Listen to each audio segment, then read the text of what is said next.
Hey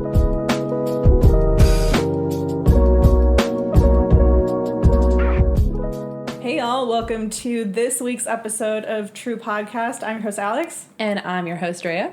And today, we'll get into what we're talking about in a second. Let's do like the new thing that we're doing. We're going to get into, how's your week been, Drea? Thanks, Alex. Thanks for asking. I wouldn't say a tough week. I had an interesting week. Right. It's just been like busy. It was really challenging getting through this week at work because obviously I work at a high school. Right. And everyone, you know, like they knew that Thanksgiving break was coming up. And at the high school I work at, we get the whole week off. Right. So like the teachers, the staff, the students were all like super checked out. Yeah. And so like it was just hard to like get through the week for that reason. But in addition to that, I also had a deep cleaning at my dentist office. And here's the thing. So I had a deep cleaning. Right. On Wednesday. Yeah. And then on Thursday, they called my husband because he had scheduled a deep cleaning for December. Yeah. And they called him the next day and they were just like, oh, due to the California ordinances, we can no longer do deep cleanings. So, like, he got out of it. So, can you do like a regular checkup? Just not a deep cleaning? I think so, yeah. I think that you just can't do a deep cleaning right now with dentists. Okay. Which I'm not really sure the Whatever. reason, but they called him and told him that. So I'm just like, oh, well. You whatever. got yours just in time. I know, exactly. And also, when I was doing it, they had that movie on the TV screen, The Holiday. The Holiday? The Holiday. It's like the new one on Netflix. It's with, what's her face? Emma Roberts. See, here's my thing, is that I don't watch any Netflix original movies anymore. Mm-hmm. And also, especially not Christmas movies, because this is a little bit too cutesy for me. Here's the thing. Me neither. But I didn't have a choice. Right, dentist. Yeah. But also, it wasn't necessarily like a Christmas movie. Uh-huh. Like, it started at Christmas. I didn't see the end, so I don't know how it ends. But it starts at Christmas, but the whole premise is that, like, the girl doesn't like going to events, like, dateless, because her family's like, you're 30, you're single, what are you doing with your life? So then but she also doesn't want a boyfriend, so she's just like, I just need a holiday. Like, I need a date for the holidays, and that's it. So then it, like, goes on, like, every holiday event, like, they're, like, each other's date. And then I'm sure at the end they end up actually falling in love or whatever. I'm sure that's what happens. Yeah. But it was okay. It wasn't that bad considering some of the movies I've been seeing. Because I tried doing a Netflix original, or, like, a Netflix movie. Right. And I tried watching, it's, like, Christmas at the Magnolias or something like that. Holiday at the Magnolias, something like that. And it was, like, I made it like 15 minutes in, and I was like, I can't do this anymore. See, then it kind of gets in the territory of like a Lifetime original movie sort of deal. Don't get me started on Lifetime. Don't get me started on Lifetime. Can't do it. Yeah, no, it's yeah. Or like Hallmark movies. But the thing is that it wasn't that bad. Is my point. It wasn't that bad. The only thing is that it's definitely not super family friendly. Oh, really? Like, there was a lot of like sexual references. Like, the movie starts with, like, the guy getting, like, a BJ. Oh, dear. Yeah, so I'm like, I don't want to watch this with my mom, you know? Like, I was like, I guess I'll watch it on my own, but, like, I like to watch Christmas movies with my mom, so it's like, well, I guess I can't do this one. This is not fun for the whole family. Yeah, exactly. Anyway, so that was my week. How was your week, Alex? So my week was pretty chill. So, I don't know if you noticed this, because you barely open your Pokemon Go app, like, ever. Never. Well, one, we missed Community Day again. Yeah, aware. I almost texted the group, and I'm just kind of like, nah, it's fine. Wait, texted the group? You did text the group. About missing it again? Oh, we missed it. There was another one? Yeah. Oh. Remember I told you it was Electabuzz and Magmar. Oh, see, this is how much I know about it, because I thought you were referencing the last time you texted the group. No. Oh, there was another one we missed? Yeah. Got it. It was on Saturday. Okay. Anyway, so one new thing that's like a new update for the app is that we're talking about Pokemon Go, by the way. And everyone's like checked out. Yeah, right? I bring up the really boring stuff. The part of the new update is that by the end of the year, so in 2021, they're going to bring in 10 more trainer levels. So 40 is not going to be the max anymore. Oh, so Eduardo's going to be all up in arms about that. Is he? Probably. I mean, he's probably going to be excited about it, I guess. No, that's what I mean. Okay. Like, things happening. So here's my thing, is that I'm super salty about it because I was just coasting to level 40 because I'm level 39. And I was just like, well, now that there's only, making it to level 40, I don't have to work so hard. Right. I'll just get there when I get there and just be happy. Right. So now I'm not typically very competitive, but it irks me a little bit that they're just like, hey, if you make it to Legacy level 40 by December 31st, then we're going to give you a special medal and in-app prizes. Oh, so now you're just like, holy moly, I got to get to level 40. Here's the thing, is that I have a little bit less than 3 million experience points until I get to level 40, so it's not happening. Yeah. It would be like, if I worked really hard in non-COVID times, then maybe I'll have like a small like iota of a chance. I mean, but in now that it's retrospect, COVID times, no. I think that you actually could, but you would have to commit like every day to playing Pokemon Go. Right. And that's unrealistic. And I know that they're doing a lot of like double XP stuff right now to try to make it easier for you to like get there. Right. But I know it's relatively hopeless. Yeah, like it's not gonna the thought crossed through my mind like, hey Wardo, can you play on my account so I can get to 40? He probably would. You should ask him. But then I wouldn't have done it. Okay, well I don't know how to help you. But I might ask him just in case. Okay. I mean, I don't think he's going to do it. Well, you never know. And also, I think that I might be too far from getting to level 40. You never know. And But also, anyway. if you're listening to this, Eduardo, start sending me gifts on there. You're so annoying. All of a sudden, this podcast just turns into like a commentary on Pokemon Go. Right. Other than that, I was telling you about this earlier that on Saturday we babysat my nephew. Mm-hmm. And he's doing the really fun thing now where, like, if you smile at him, he smiles back. So, like, I was smiling at him right when he, like, first came in and he's sitting in his car seat. So I'm smiling at him and he gives me a gigantic smile back. So then, your heart melts. Yeah. And then I start laughing and then he starts trying to vocalize and, like, laugh too. Yeah. So I'm, like, sitting there, like, smiling, laughing, like, tears in my eyes because I'm like, you are the most perfect thing I've ever seen. That's, like, so funny, like, to think, because I get it. Like, when we're at this point in our life, I feel like it's so... I don't know if it's, like, an aging thing, but I feel like when things make me happy, like, I'm just so much more, like... apt to cry nowadays. Yeah. But when I think, like, if, like, I was a kid and I'm, like, with my mom and she sees a baby and she starts crying, I'm, like, looking at her like, what the heck is your problem? You know what I mean? Right. So it's, like, funny to, like, realize that we're at that age where now we are the old people. Like, I look at this baby and I'm just like, he's the most adorable thing I've ever seen. Oh, that's cute. Yeah. And then what I was starting to tell you, but you were just like, hey, save it for the podcast, right. was... So as I was walking out the door to come here today, my dad, he's just like, wait a second, let me tell you something real quick. And he's like, I was listening to the radio today, and they were going over the top 3 media empires. Okay. Currently. Okay. And he's like, can you guess what they are? And I was like, well, I don't know what you mean by media empire. That's when you first started telling me this story, because I stopped you there because I was like, save it for the podcast.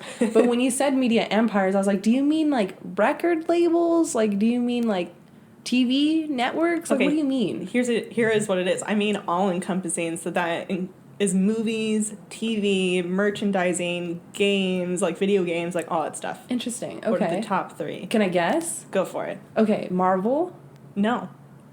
Gosh. Disney? It has to be more specific. Okay. Pixar? That's not specific enough. Okay. Like, think about franchises. Franchises. Okay. How about, oh man, Star Wars? That's number 3.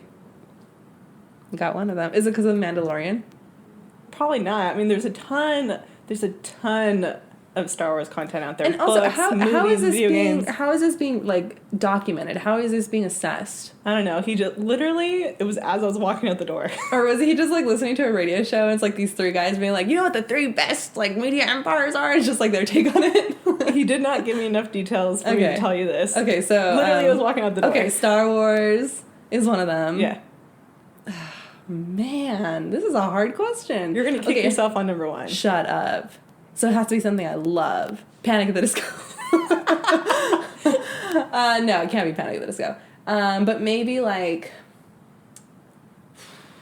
Kanye. I feel like politics and Kanye can make him like really popular right now. just for the sake of time, I'll tell you what the top 2 are. Okay, fine. But starting from number 2. So number 3 was Star Wars. Number 2 is My Little Pony. Shut up. Okay. Which, if you think about it, makes sense. Like, Sure. how long it's been here and, like, how popular it still is. There was, like, a really big, like, time in our life when, like, My Little Pony was, like, very prevalent, too. Right. So, ready to kick yourself now? Yeah. We've already kind of talked about Avatar. it. Pokemon. Wow. Which, doesn't that make sense? It does make sense, actually. Wow, that's so crazy. And so your dad is just like, hey, you're part of the problem. No, he was just literally, like, informational as I was walking out the door. He was like, hey, guess what? Oh, wow. That's so interesting. I would not have guessed it. Very cool. Right. All right, anyway. So moving on. So we're going to get, finally, into the main topic of our podcast, which is going to give me so much joy. So we have separate outlines here because I didn't want to see what Drea's reactions to it were. What mine is called on my own thing, which you're not allowed to say what yours is called because censor. Fine. But I called mine Trolling Andrea High School Musical style. So basically, Alex had this great idea that we would watch a movie and then talk about it. And she specifically knows that I have never seen High School Musical, mainly because I just don't want to at this point. Like, everyone made a big deal about it growing up, and I'm just like, ugh, sounds so stupid, you know? So I've just, like, always avoided it. But here we are. I made it 26 years of life, excuse me. I'm aging myself all of a sudden. Not having to watch this movie, and here I am now having to watch it. Yeah, I was really happy when you were open to the idea. Well, the reason I was open to it is because I'm like, this could be a fun, like, recurring segment that we do every month where it's like one of us has to watch a movie we don't like. Right. So I'm very excited about making you watch it. Yeah, I was going to say that. I'm just like, now since you've watched that and you really didn't want to, it is only fair that you get to choose something for me. I'm very excited about it. I just ask that it's not something, like, really raunchy or something. Sure. I mean, that's fine. It has to be, like, available to discuss on the podcast. Right. It's not going to be, like, X-rated. So let me provide a little bit of context here for, those people who are living under a rock who don't know about High School Musical. So this originally came out, the original air date for this was January 20th, 2006. So we were in 6th grade. Yeah. It was 13 years ago. Ew.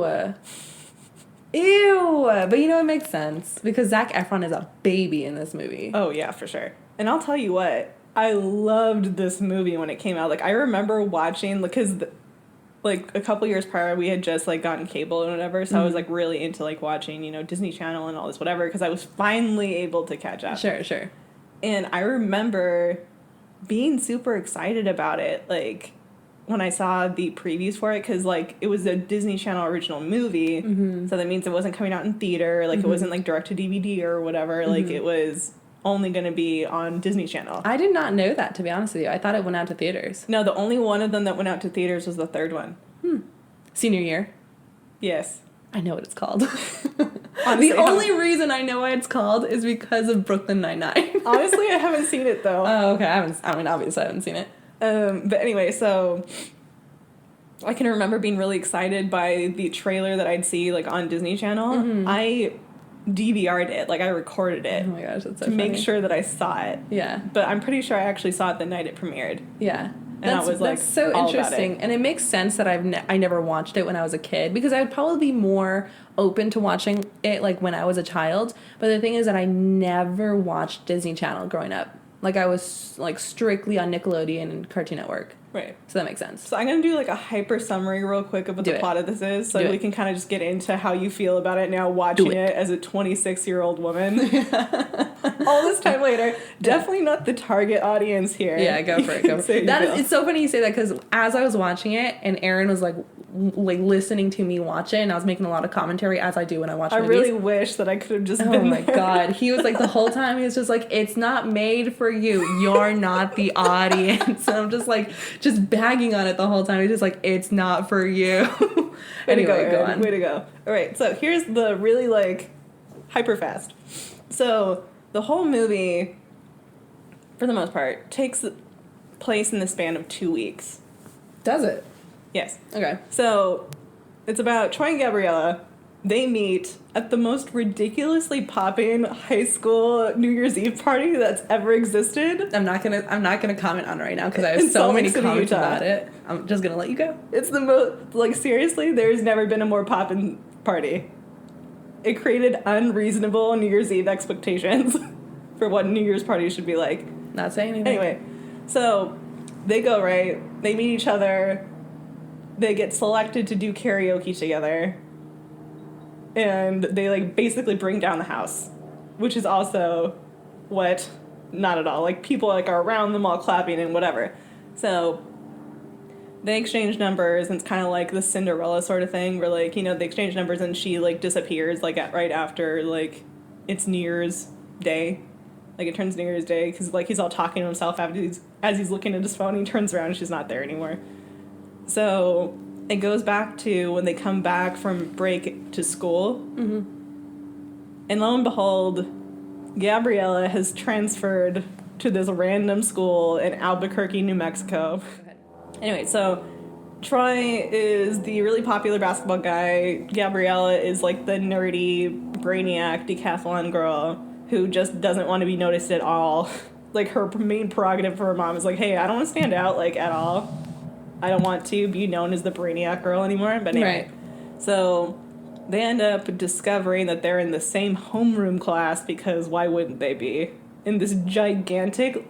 Let me tell you, I don't understand, like, the amount of people going to this school. Like, this school is the most outrageous thing I've ever seen. You know, I actually have a fun fact about this school. Uh-huh. But, like, it's becoming very challenging for me not to chime in during the summary because I'm like, ooh. You know, I know. Okay, go on. Anyway, so they're in homeroom together, discover that they're in homeroom together. Mm-hmm. They end up, like, kind of becoming friends, but then it's kind of just, like, you know, the whole coming from two different sides sort of deal, like the awkwardness. They end up accidentally trying out for the spring musical together. They get the call back for it. Everyone and their mom rages out about it. Mm-hmm. Like, seriously, like, unprecedented levels of, like, how could you do this? Mm-hmm. You could only do one thing in your life. What are you doing?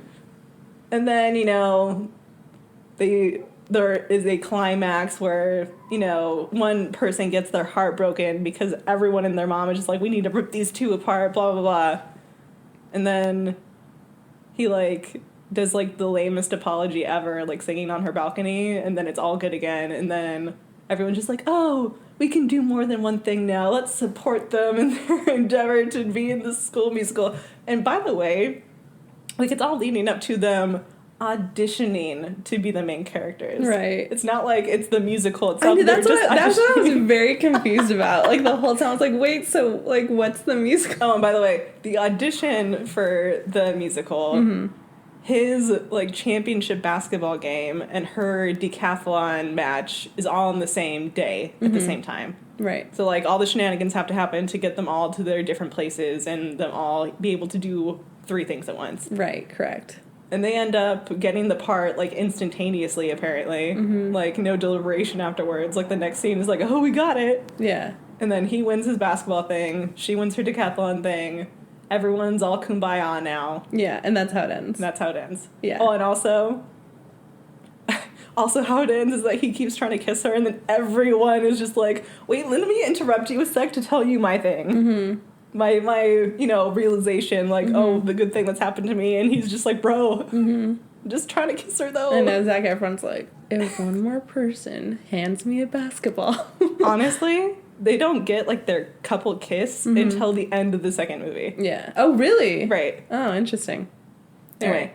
Well, okay, so that's a really good summary. I was like gritting my teeth the whole time because I was like, I need to say things. Okay, so I'm going to come at this with the critical lens that I am a 26-year-old woman and this movie was not made for me. I'm trying to be as unbiased as possible. Mm-hmm. So that being said, I'm going to start with 2 little sections that I've categorized my comments into that are positive. Okay. Okay. I'm proud of you for having some positive I'm trying. comments. I was really trying, okay? So I have a very large negative section. Right. I have some positives. And I have some fun facts to add in. Like, if you get into the areas, I'll add in the fun facts. Okay, perfect. Okay. So my first little section is I found it interesting that I felt that there were callbacks to certain movies in this movie. Uh-huh. So, like, the first one was Grease. With the whole opening scene with, like, them meeting on vacation. Yeah. All of a sudden they come back to the high school and, like, they're going to the same high school and they're, like love struck and they're from opposite cliques. And it's like, ooh, you know, how's it going to work? That's like, exactly that was what I wanted to say before. Oh, okay. Well, yeah. That was one of the things I immediately noticed. I was like, this is very Grease-esque, which is fun because Grease is my all-time favorite musical. The other one was like a really minor scene, but it just reminded me of this movie. So the cafeteria scene when they're like singing that little number, right. and then Gabriella like slips on some like spilled juice or something, and she throws her food and it lands on Sharpay's chest, right. And then she goes and she like smears it all over her shirt, and she's like, ah, you know, like screaming. That reminded me of Princess Diaries and the whole like ice cream like Lana got cone scene. Right. I have 2 fun facts for that. Okay. Right. So. First one, because I actually went through the movie in preparation for this as well to just like kind of get a refresher. Okay. It's been a little while, actually, since the beginning of quarantine that I watched it, because for whatever reason I just felt like watching it. Like quarantine, put on High School Musical. Basically. And so first one is like when she's walking around with that tray and the food flies in the air, right? And shows you exactly what it is. It looks like nachos. Yeah. Right? Uh-huh. But by the time it lands on Sharpay's chest, it has become chili cheese fries. Oh. Because, like, when she lifts it off, you could see a french fry fall, and you could see red parts that wouldn't be there if it was just nachos. Interesting, so okay. It morphed into a different food. Maybe they tried doing it with nachos, and they're like, not messy enough, doesn't show enough, and then they added the chili cheese. Continuity, kids. It matters. Second one is that one just comment and then one actual second fun fact. The comment is, with the gargantuan number of students that go to the school, there's no way that they could all be seated in that cafeteria. Oh, yeah. Forget it. Like, they could seat maybe a quarter of their student population. And especially, like, how not hustle and bustling it was. Right. Like, it was, like, not really packed. Like, they must have 4 different cafeterias on their campus. You know, honestly, they might, though, because rich schools. Right. Anyway, so the actual, like, fun fact part of it, which was a big deal years ago, but if you hadn't seen it, you probably didn't realize and didn't care. But the kid who sings, like, in the song Status Quo, the one that plays the cello, you know which one I'm talking about? Yeah. He got arrested 2 years later for robbing a pizza parlor at gunpoint. Okay. That was, like, a big thing that, like, spread through Facebook like wildfire. Like, it's like, the cello kid! Basically. Dang, that's wild. Dang, that's a fun fact. It's actually, like, on a BuzzFeed. Like, when I Googled it to make sure that I wasn't, like, misremembering, like, there's a BuzzFeed article for, like, Disney Channel stars that have gotten arrested, and he's one of them. Oh, my gosh, that's so funny. Speaking of Disney Channel wait, actually, he's not Disney Channel. Never mind, I'm not even going to say it because it's not relevant. I'm going to say it anyway. Okay. Frankie Munoz from Cheaper by the Dozen. I know what you're talking about. Malcolm in the Middle. Right. Because I was also falling down a little hole of, like, you know, articles on BuzzFeed or whatever, and he apparently was in, like, a, like, NASCAR accident, or, like, a race car accident, and it, like, he, like, got this brain injury that affected his memory, and he basically doesn't remember being a child star. Oh, really? Yeah, like, he doesn't remember, like, God, why do I keep saying Cheaper by the Dozen, Malcolm in the Middle, or anything? Wow. Isn't that crazy? Maybe he also doesn't remember Agent Cody Banks. Maybe. Anyway, let's get back to the topic. Yeah, continue. Anyways, I'm glad that we are on the same page here with, like, our little commentary, even though we didn't even look at our outlines. Okay, the last thing I was going to say about, like, callbacks to other movies, and this is just, like, this is not, like, actual, but, like, I just thought it was funny. But the whole movie just reminded me of 17 again. And I'm like, what if this was, like, the prequel? And 17 again was, like, the sequel? Are you just saying that because Zac Efron is in both movies? And he's a star basketball player. Hello? Right. Okay, anyways, that was it. Okay, let's move on to things I actually liked about the movie. Sure. / I found realistic. Because I have a whole section about unrealistic things. Right. Okay, so the first one was the whole Troy falling for Gabriella trope, because I feel like that's a very common, like, trope in movies where it's like, oh, like, the cool bad boy, he falls for, like, the nerdy, like, you know, weird girl, you know? Right. Only, and this is a little negative, I don't feel like they did it right And I'll get into why I feel that way in the negative section. Mm-hmm. But a good example of this would be like The Breakfast Club with like the athlete falling for the nut case or the head job or whatever her name is, the nut job, yes. basket case, that's the one. Right. Like that was a really good example of that. I'll get into why this was not a good example later. Okay. But another thing I liked was the whole identity crises with Troy and like feeling the pressure from his family and his team and his friends. Right. Yeah. And like it's a good commentary on like social norms and like expectations of like boys in high school. Mm-hmm. You know, like I felt like it was like really good. I don't know, like it like shined a light on like how negative that can be, you know? Mm-hmm.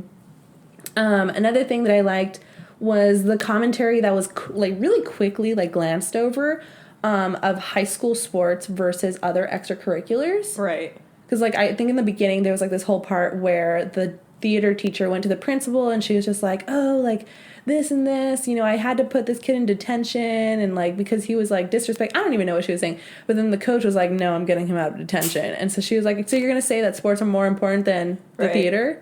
And then the principal was just like, basically, yeah, you know? Yeah, and it's actually kind of funny because I think that is also like a recurring theme in Disney Channel movies in general. Because there is a movie that was a lot later on, like it came out when we were in high school, maybe the end of high school, called Lemonade Mouth. And the whole thing there is also like the arts program is like underrated or whatever. And by the end, just like, oh, we're really into the arts program now. Well, it's kind of like a sad reality because, like, even here's the thing. Like, I was an athlete in high school. You were also an athlete being on the cheer team. Right. But the thing is that, like, and I think you can also relate to this, is that, like, at my school, the tennis team was not a popular sport. Mm-hmm. So, like, we would very oftentimes get, like, overlooked. Like, we wouldn't get support to our games. You know, like, we were just kind of, like, thrown aside. So, like, although I was still a sport, like, I understood that. Like, oh, like, football, basketball, like, that's all they care about. And, like, everyone else is like, oh, who cares, you know? Right. Yes, I do understand. And it, like, sucks. It, like, sucks being, like, especially because, like, you know, you were the head cheerleader. Right. I was, like, the MVP of the league. And, like, we didn't, even though we were, like, the top dog, like, we didn't get any sort of, like, recognition or anything, you know what I mean? Right, yeah. So it just kind of sucks. I don't know. It, like, sucks for, like, certain programs at schools. Right, and it all depends on what's popular in that culture. That's like, true. At this specific school. Yeah, it's true. But, yeah, that was one thing that I was like, yeah, that is really, like, that's a good commentary. But, okay, so if you have anything to add to this section, I'm about to move into my issues that I have with the movie. All my fun facts are meme-worthy things that I'm sure that you have issue with. So okay, so let's just move on to my section then. Okay, so the issues I have, the first, like, main topic is the unrealisticness of certain parts. Oh, absolutely. So you touched on it, like, during your summary, but the opening number with, like, so basically these two kids, they go to this, like, New Year's Eve party, and their parents are like, there's, like, a kid mixer downstairs, you have to go. And, like, they're the only ones. It's not like they're there with their friends or they're with their cousins. They're like, okay, let's go check it out. They're, like, by themselves going down to this party, and all of a sudden, I don't even know how it happens, but they can just get thrown on stage to do, like, a karaoke number. Yeah, so how it happened was, like, there was spotlights, like, searching the crowd, and it landed on both of them, and, like, the MC guy was just like, oh, you guys have to sing now. Okay, if this is me, I'd be like, no. You know, like, I'm out of here. Like, Troy was just like, dude, no. Yeah. And then Gabriella, because she's meek, just looks afraid. Mm-hmm. And they both end up singing anyway, which is the most unrealistic thing ever, because if you really don't want to do it, like, no one has a gun to your head. You'd be like, nah, I'm good, you know? Yeah. Like, there's no way. And then on top of that, it's like, okay, if I'm at a party, I'm trying to now put myself in the situation. I'm at a party. These two random people get chosen from the audience to go sing. Even if they were, like super good, I'm not going to be like, yeah, you know, like, rocking out hard like I'm at a concert, you know? Like, I'm going to be like, oh, that's pretty good. It's pretty good, you know? Like, all right, you know? Like, most likely, you'd be continuing with your conversation while kind of, like, still listening to them. Exactly. And then, like, clapping at the end. Exactly. And this is, like, they're putting on a concert. Right. Like, they're the headliners. Right. Unrealistic. I was just like, boo. And they were no longer looking at the prompter either. I know. Like, they just know the song by heart. Okay.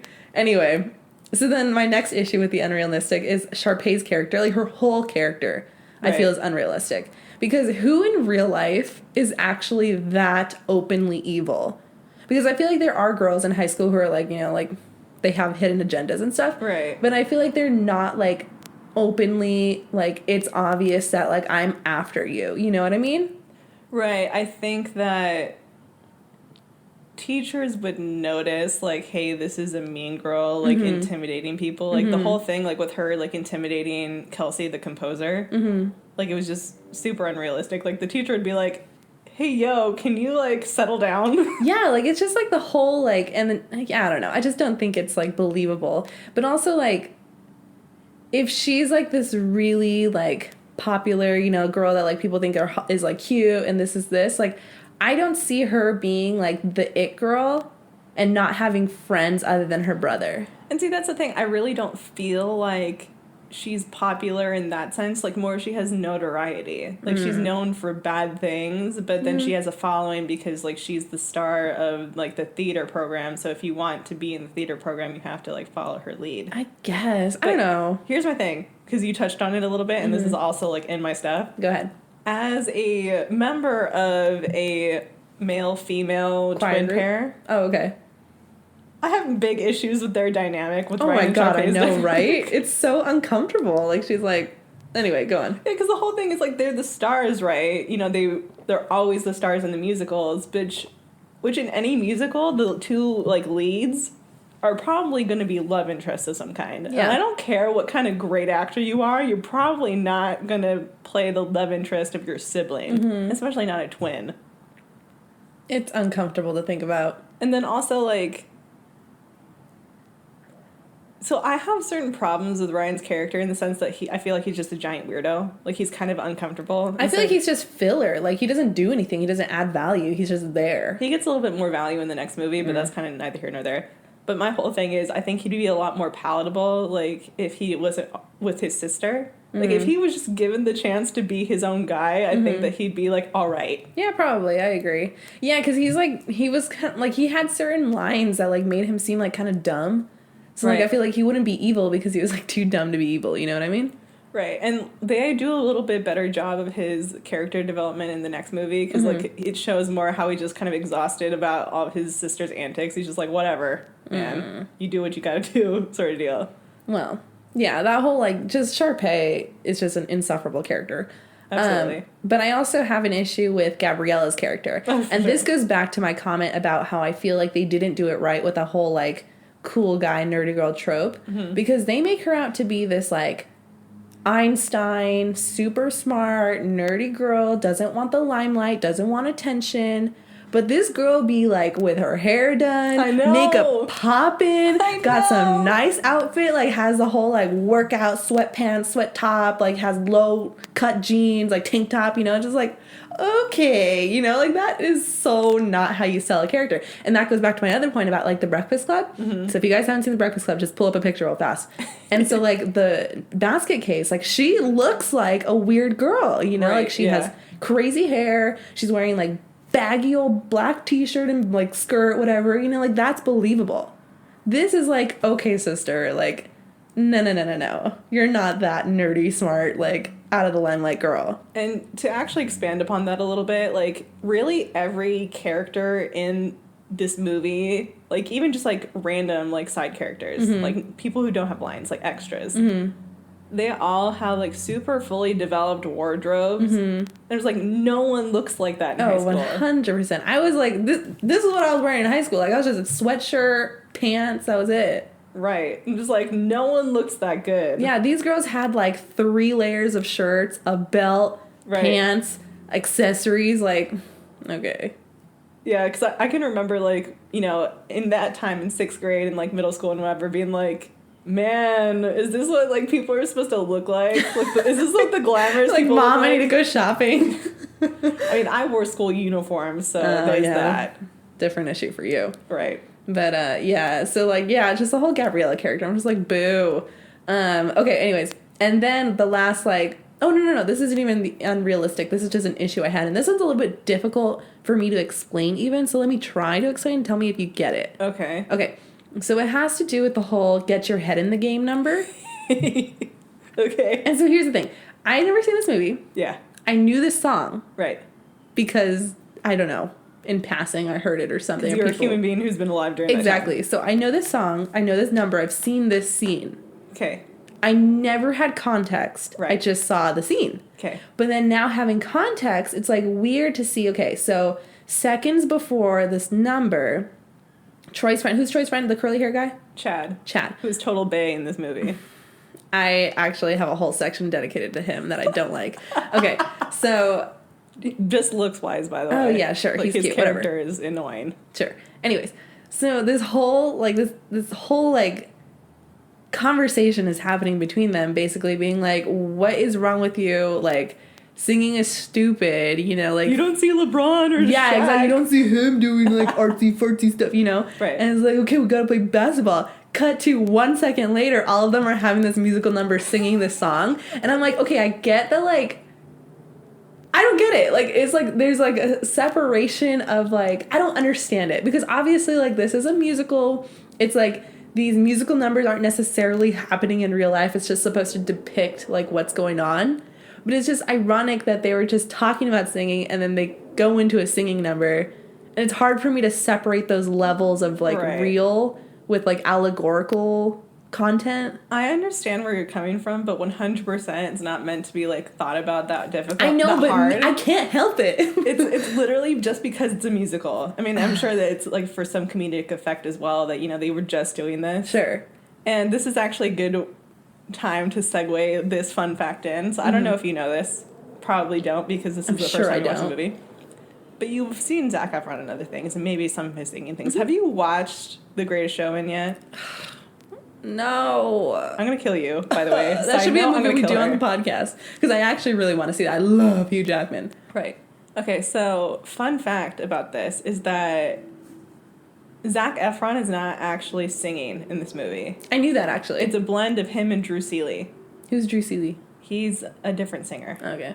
And Drew Seeley is actually the one who, like, went out on tour with the rest of the cast for the High School Musical, like, live tour thing. Okay. Like, the concert tour. Sure. Zac Efron wasn't there because he didn't sing the part. But anyway, so it's a blend of those two voices. He didn't actually, like, and this is not, like, something that I, like, read somewhere or whatever, just, like, judging because I know what his singing voice sounds like. Sure. He didn't actually sing anything himself until he's apologizing to Gabriella on her balcony, like, when he's doing that, like, really, you know, soft, like, rendition of Something New, the song that they sang in the, you know, beginning. Yeah. That's the only time he sang by himself. That's so funny. But in the subsequent movies, it's just him singing. Interesting. So he's gotten it together. He's, like, practiced a little bit. Yeah. He had some sessions. Right, so, like, but that was, like, a pretty big, like, revelation back in the day when you're just like, that wasn't Zac Efron singing. Actually, that makes me like him more because I feel like the singing in this movie, like, on his part, is, like, super, super annoying to me. Like, it's very, like, nasally, like, you know, like, it's like, ugh, I just hate it. So, like, knowing it's not him, I'm just like, ooh, he's still in my good graces. Right, because then you see him in The Greatest Showman when he sings like an angel. So... Love. I mean, I'm a big fan of Zac Efron. The whole, like, combo of, like, different beard to hair color really does it for me. So I'm like... And actually, that will be my little sidebar right here, is that 100% I didn't really think that Zac Efron was, like, that attractive until he became an adult. Amen, sister. Like, yeah. When I was that age and watching him in this movie, my preference was more towards Corbin Bleu, so Chad. Mm-hmm. But, like, as adults for both of them, 100% other way, Zac Efron. 1,000,000%. I mean, I didn't watch it, so I didn't have a preference at the time. But, like, I knew who Zac Efron was when we were kids, and I never had a thing for him. Right. And it wasn't until, like, he was in, like, Ted Bundy that I was recently like, ooh, Zac Efron, you know? But, like, yeah, he's cute. Right. Anyway. Go for it. So, my next section is, so I didn't know his name was Chad. Mm-hmm. So, literally, I entitled this section, Curly Hair Dude. Chad. But I had a big issue with his toxic masculinity. Like, the entire movie, like, 75% of the movie is just him being just like, Like, you need to focus on what's real. Like, sports are what matters. Arts are dumb. You can't do that. Like, you're not going to be respected. You know, just, like, just toxic masculinity. And, like, on top of that, like, what kind of friend and then there's, like, a whole segment where he's just like, you're going to let your best friend down? You know, it's like, okay, what kind of best friend doesn't support their friend in just, like, being interested in something else. He's not even doing it. He's just interested in it. All right, so this is my next fun fact segue. It's kind of funny because the guy, the dad, like, tells him that exact same thing, actually, if you remember. Yeah, at the end.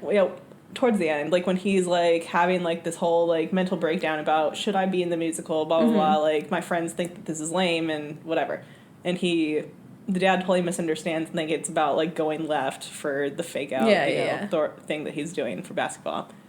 And, Zac Efron, like, he poses this whole thing, like, as Troy, like, oh, but my friends say that, it's weird or whatever. And he's like, well, maybe those people aren't your friends. Yeah. And then he goes on about how he needs to focus on basketball because of college scholarships. And I'm just like, you looking in the background, like, a minute later, like, the camera backs away and you see, like, their house. Like, they're playing at their own basketball court at their house, which is, like, 3 stories or something ridiculous like that. I'm just like, you're worried about a college scholarship for basketball? Well, that's another unrealistic thing about this movie is, like, his house and Gabriella's house. Like, okay, we're supposed to assume that she has a single mother because never is her father referenced. Right, yeah. And her house is ballin'. Right. Ballin'. Right. Like, there's no way, sister. Like, what's your mom doing? What's she do for a living? Right. Did they say that? No. They just say that the company is not allowed to move her until Gabriella graduates. Because that's apparently Gabriella's thing, is that she keeps getting moved around by her mom. But anyway, so bringing it back to Chad. With another... Did you notice that during a lot of the movie, he wears 3 watches at one time? I did not notice that. That's He's bizarre. wearing 3 watches at one time. Okay, what a weirdo. But anyway, really fast because I want to, like, bring this around. So I had a big issue with him the whole movie. And then at the end, he does this whole 180 and all of a sudden is, like, Mr. Supportive. Like, I'm your best friend. I'm going to help you do everything to make sure that you can do this audition and, like, also play basketball and, like, have a great life or whatever. And I have an issue with that because it's, like, what switch flipped, Well, see, that's the thing, too. Like, well, I'll tell you what switch flipped. Is that his female counterpart went through the same metamorphosis, remember? Yeah. Taylor. And I also put that in here, but, I mean, in a different section. Well, see, the thing is that, they only have a certain span of time to, like, turn the whole movie around, sort of deal. We're going to a lot of the same points. Because one of my points was that, like, it's difficult. Okay, so going to the whole, like, the mathlete thing or decathlete, whatever it is. Yeah. And how, like, the girl who's trying to get her to join was like, let me break your heart because then you'll join us, basically. And then did a 180 and she's like, no, we just want to support you. Like, we just want you to feel good and this. And, like, that's weird to me that anyone would do either of those things. But the thing that's also weird to me is that, like, when she flips the 180, all of a sudden the way she's acting and talking as if they're, like, best friends. And I'm like, there was no character development. There was no relationship development. Like, I have no reference to see these 2 characters, like, becoming friends. So it's, like, hard for me to feel like it's authentic. My 2 cents for, 100% it's not authentic. Yeah. 100%. Well, obviously, but still. But what I would say is that, like, I think that they assume that the audience understands that Taylor and Gabriella are friends just because, like, Taylor's the first person who kind of, like, reached out to her, really, like, as a new student. So, like, they're just hanging around together, which I feel like is a pretty, like... a pretty typical, like, oh, you're a new student, sort of deal. Like, the first person you hang out with is probably going to be your friend for a little while. Well, I agree with that, but, like, and this is, like, not even that great of an example, but it's even a better example than this one, is, like, with Twilight, when Bella, like, first moved to the school and she, like, hooks up with Jessica. Yeah. And, like, there's multiple scenes that show them. They go shopping, they go to each other's house, they do this, they do that, they're hanging out at lunch.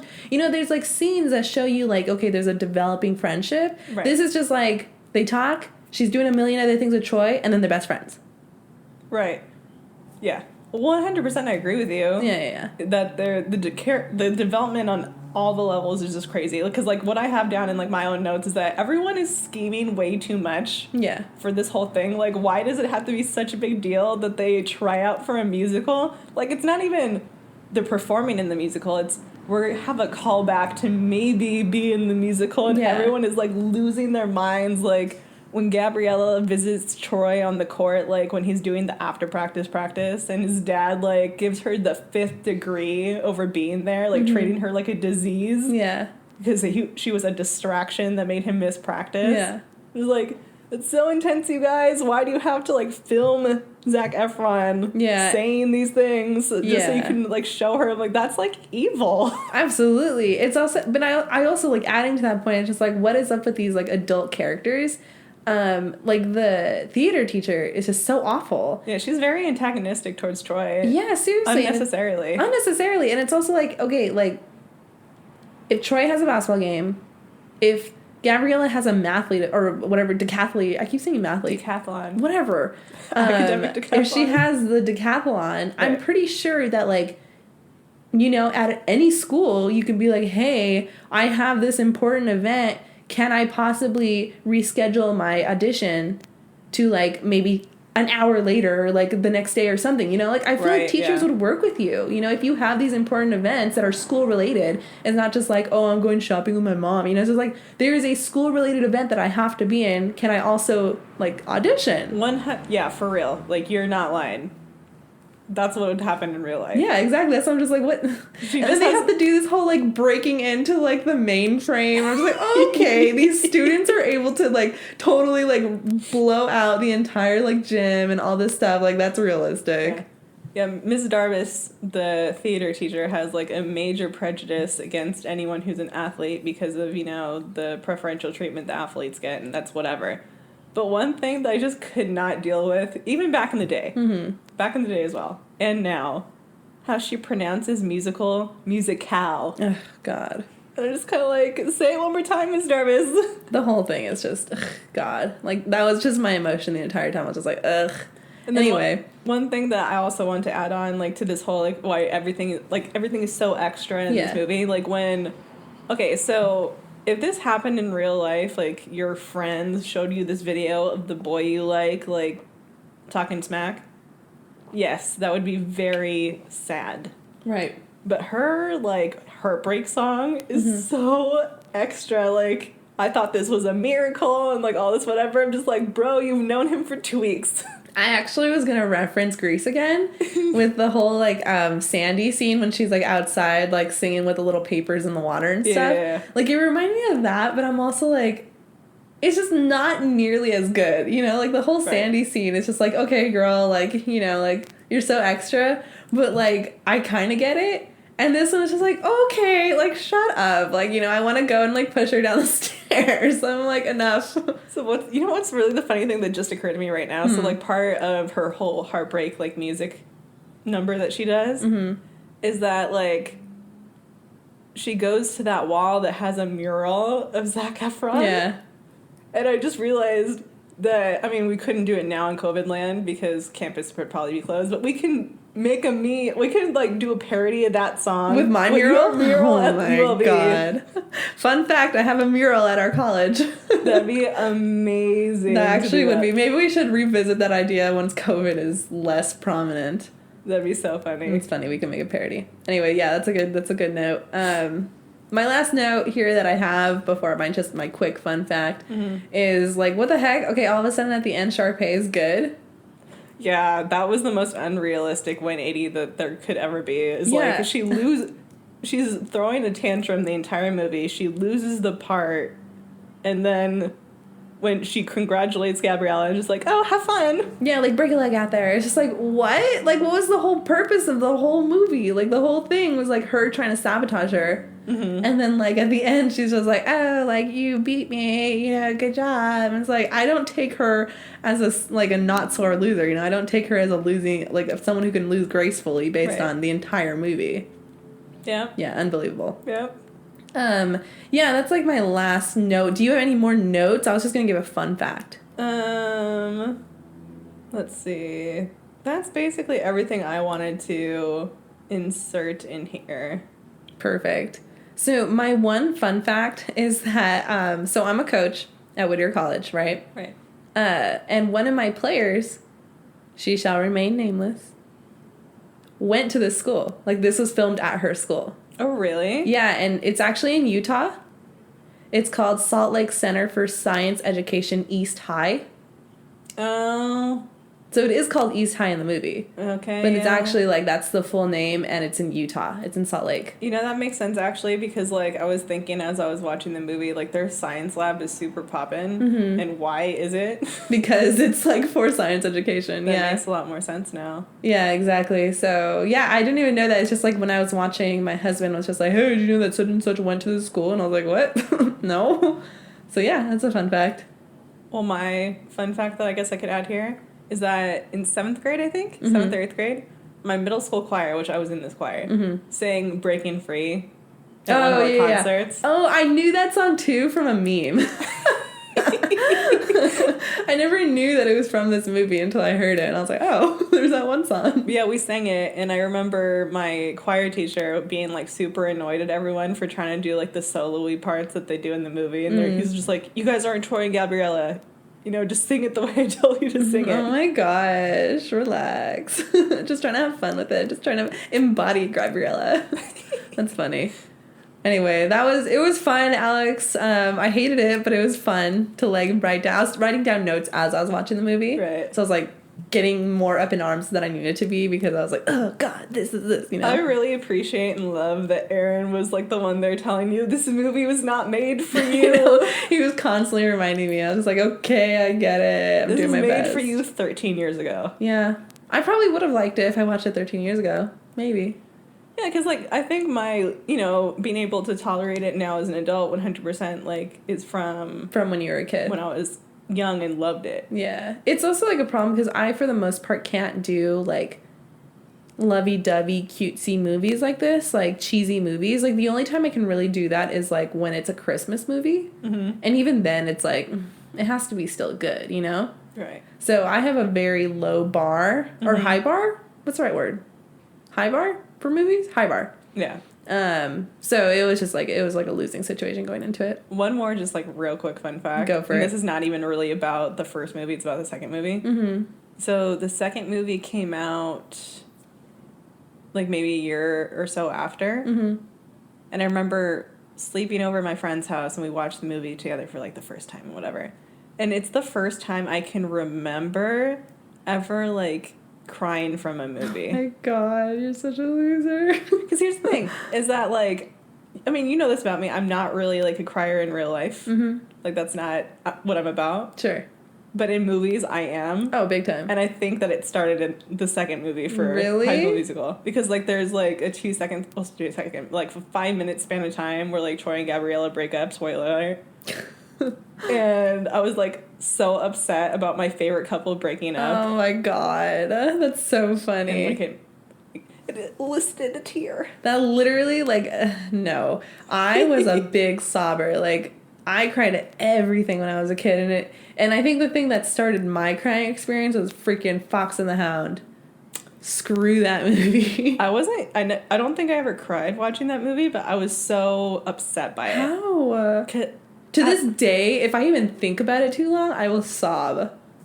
I can't watch that movie is my answer to you. Yeah, I just don't watch it. Yeah, I don't watch it because it breaks my heart. Yeah. I watched it once when I was a kid, and I've never watched it again because I'm like, hell no. I won't watch that movie. I won't watch Dumbo. I can watch Bambi, but I have to, like, not watch the part where his mom dies. Bambi actually scared me a little bit. Bambi's dad was kind of scary. He was intense. Like, the music they put behind him, like, it was just like, Jesus. Because the only time I saw it was when I was really young, so, like, he scared me. I mean, I'm sure when you watch it, like, as an adult, you'd be fine. But I can't watch the part where his mom dies. It's just too much. It's too much. But, yeah, there's, like, a ton of movies that, like, I sobbed at Inside Out. Oh, my God. I sobbed in the movie, I sobbed walking to my car, and I sobbed driving home. Like, my sister was with me, and she was just like, are you done? Like, really? Like, I couldn't take it. All my, like, crying during movies nowadays, I think, well, one, anything that surrounds, like, parents dying. Forget it. It's done. It's over. Yes. Especially dads. Like, anything that's happening, like, no. For me, it's with, like, moms, but, like, parents in general, like, I'm like, it's over, it's done. Or, like, when kids are really, like, emotionally hurt. Like, that gets me, too. Like, one, I don't know if you've seen it. Have you seen Gifted? No. So that one is, like, a little girl who's basically, like, a genius, whatever, and Chris Evans is her uncle, who's kind of just, like, washed up and whatever. And, like, there's a point in time where his custody of her was, like, in question, and she was being, like, taken away. And she didn't understand. No, and, like, sad. was, like, kind of blaming him and whatever, and, like, was, like, beside herself crying and whatever. And I'm beside myself crying in the movie. Yeah, I'm that's just sad. like, I can't deal with this. This is too much emotion for me. Yeah, I feel you. There's, like, certain things that, like, really trigger it for me. Like you said, like, parents dying. The other one for me is, like, loss of loved ones. So, like, for example, when I saw Up in theater, let me just paint you a picture really fast. So I went to see Up with my sister and her friends. And so we were in a line. It was, like, my sister, Paulette, me, her friend Coral, and, like, I don't know, someone else. And we're sitting in the theater. No. You know what? I was at the end, and I was sitting next to, like, some rando. Mm-hmm. And I remember that, that beginning montage, that, like, 1 minute long scene that is just, like, a heart rips out your soul. Yeah, like, if you haven't seen it, you have to see it. But, like, you know what I'm talking about. Right. I cannot express to you what I was experiencing, because I was, like, you know that feeling when, like, you're crying and you have a lump in your throat and you just feel like, I just felt like if I let my lips part even just, like, this smallest amount, like, I was gonna wail. Like, and the only thing that was keeping me going was the fact that, like, there was a random person next to me, and I was like, I'm not about to scream in this person's ear, because I was like, if my lips part even just a little bit, it's over. It's donezo. Like, I'm gonna let out the nastiest noise. So, like, that's the only, like, I couldn't even enjoy that beginning, like, part, because I was just focused on, like, not, like, screaming my head off, like, from crying. And I guess maybe that's one thing that I could kind of be happy about, is that whenever I'm crying in a movie, I can do so silently. No. Like, I'm not, like, sobbing. Oh, I can't. I'm like, just sobbing in movies. I think maybe it's because I try to cry covertly and not, like, show everyone I'm with that I'm crying, because, like, that's, like, you know, my personality trait is that I don't cry, so I'm just like, me too, wiping away tears, like, really covertly. Too, but it's still, like, it's just, like, I'm trying to hide it, but I cry so much that it's just, like, becoming this, like, imploding volcano. Right. And here's the other thing that I hate so much is whenever I go to a movie and, like, I'll start crying up, and even, like, when I'm really, like, quiet about it, I'm just like, you know, like, little tears, like, sniffles, like, I'm trying to, like, keep it together. Yeah. Aaron, my husband, will just be like, You okay? And I'm just like, dude, just let me be. Like, don't draw attention to me. Like, just let me cry in peace. And he's just like, you okay? You fine? He's, like, touching me, holding my hand. I'm just like, just let me be, dog. And it makes it worse. Just makes it 10 times worse. Yeah. Anyway, we really took a tangent. Right. But, yeah, let's close out the podcast, Alex, with a little holiday cheer. Mm-hmm. Since today is Thanksgiving, happy Turkey Day, everyone. My favorite holiday of the year. Oh, is it your favorite? It really is. Oh. What are you going to be eating today, Alex?